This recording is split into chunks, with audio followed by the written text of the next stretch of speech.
Hey everyone, you're listening to Ankur Warikoo on Woice with Warikoo. On this podcast, I talk to you about entrepreneurship, how to grow in life, manage personal finances, handle failures, and a lot more things that just come to my mind. The episode begins. Multitasking is a word that has suddenly become part of normal conversation. I remember a time when people didn't even know what multitasking was, and now suddenly everyone's like, "Oh, should we be multitasking? Should we not be multitasking? What's the right way to multitask?" and so on.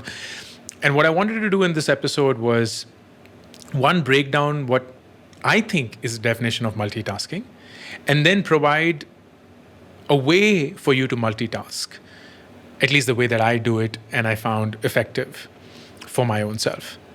So, first, the definition of multitask is twofold. Number one, that you actually are trying to do several things at the same time.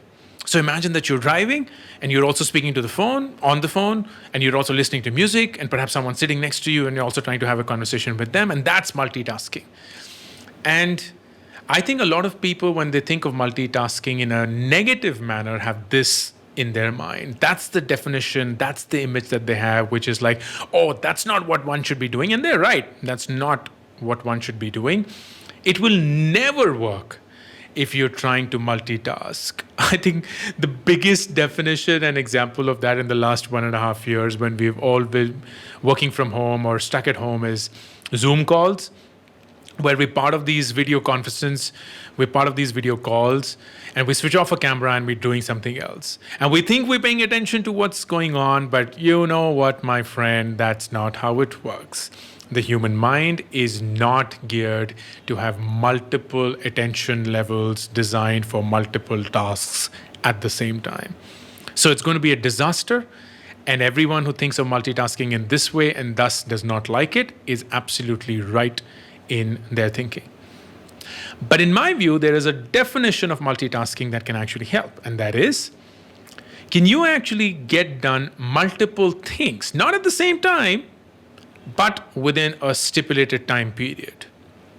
In other words, think of what, say, your mom does. And I'm assuming that your mom is a housewife, and I'm sorry for that generalization. But if you were to just stay with me and think of your mom as a housewife or your mom as a working professional, but she also attends to home, I think women in general are the best multitaskers that the world has, because here's what they do. They manage the household, they manage people in that household, they manage their own work, and they somehow do a good job at that. They somehow are so naturally adept at managing these different things, but they're very rarely doing it at the same time. It's not that they would be trying to have a conversation and then also cooking food and also trying to be on their work call and also trying to make sure that their kids are eating well or are dressed well and whatnot. They somehow have a way of bucketing tasks and magically getting to them in a manner that they accomplish everything, and yet they do so much during a day. And for me, that is a key ingredient of a multitasker, which is the ability to get things done within a day or within a stipulated period of time, and not just sticking to one thing that they think they should be doing.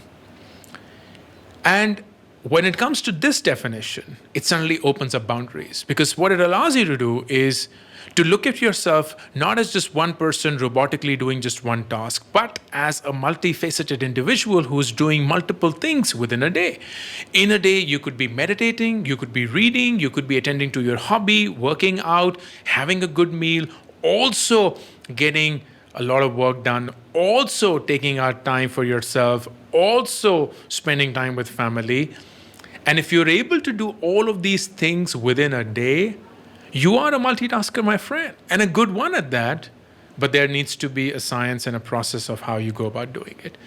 The worst thing that people do is fall in the first definition of multitasking, which is, before the day starts, before my office starts, before my college starts, let me just spend time with my parents as well, or my spouse as well, spend time eating food as well. While at it, just check my mails as well. While I'm having my meal, also watch my latest Netflix series and whatnot. We try to just combine multiple things at the same time, thus doing injustice to each one of them and being mediocre at its execution.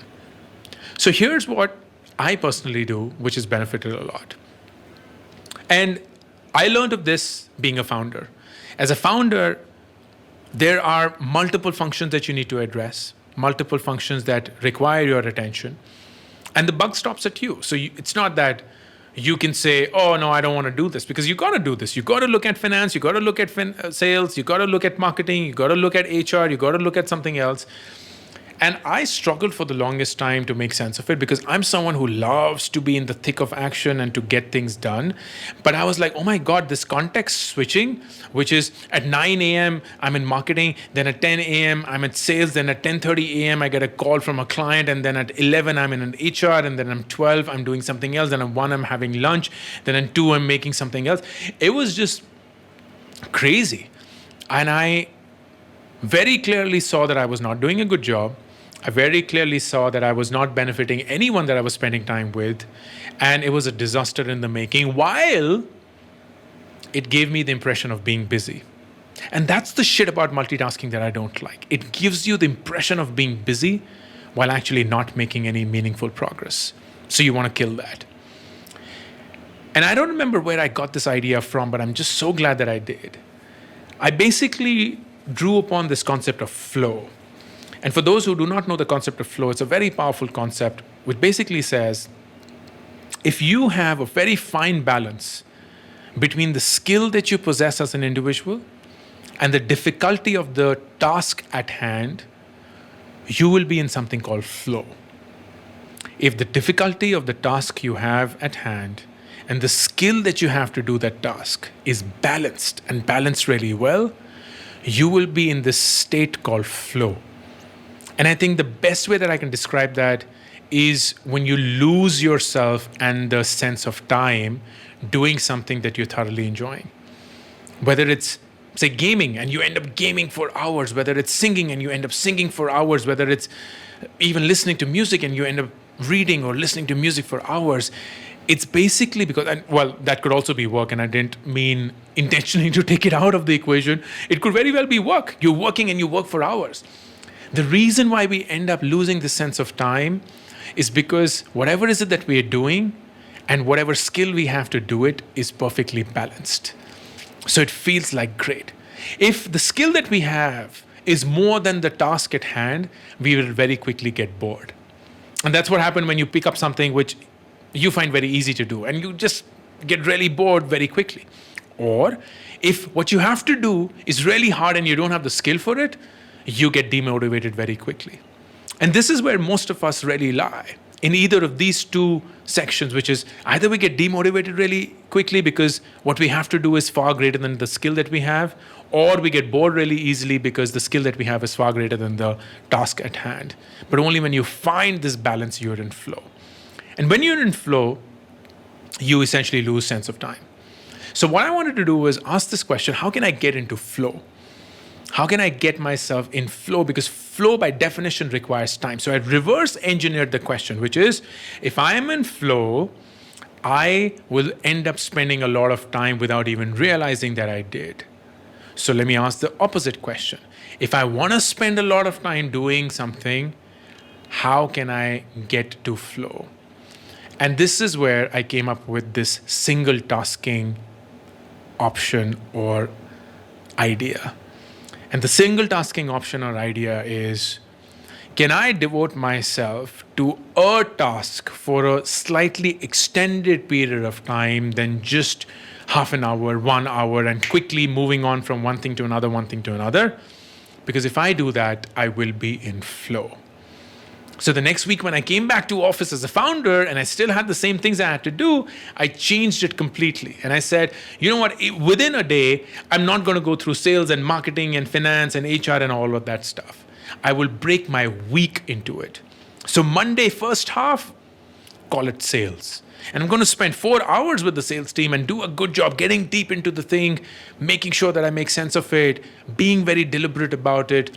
And then Monday, second half, I can devote to marketing.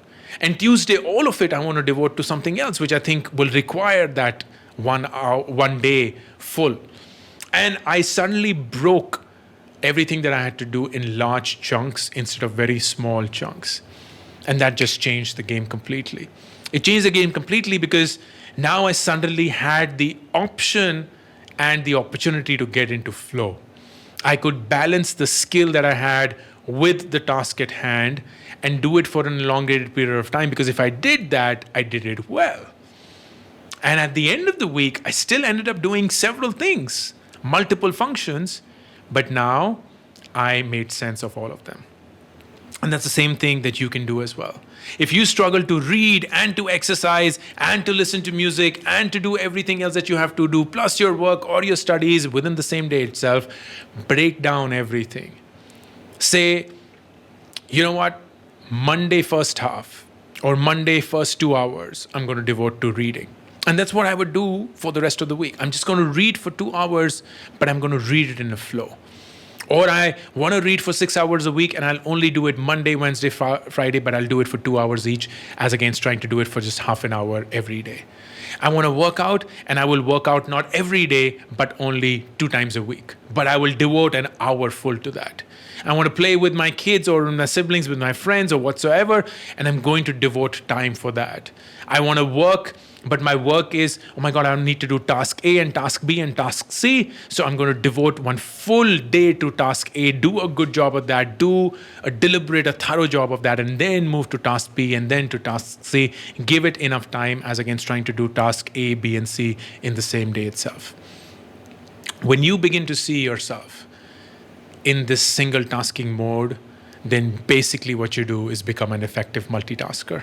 You're still able to get to multiple things within a stipulated period of time, but now you're not context switching and doing a shallow job of this. You're doing a deep job of it, and you're doing it well without it creating a strain on you. That's how I do it, and I hope that this helps you as well. If you enjoyed this episode and you feel that it added any value, then it will mean a lot to me for you to subscribe to this podcast on your favorite podcast platform, whatever you're using to listen to this, because every week on a Thursday, I release a new episode. God bless you. Stay safe. To be notified of upcoming episodes, be sure to subscribe and follow the show on this app right now. Also, don't forget to rate and review the show, because that just feels nice. Thank you. If you like this podcast episode, then please remember to subscribe to the channel, because every week you will be notified.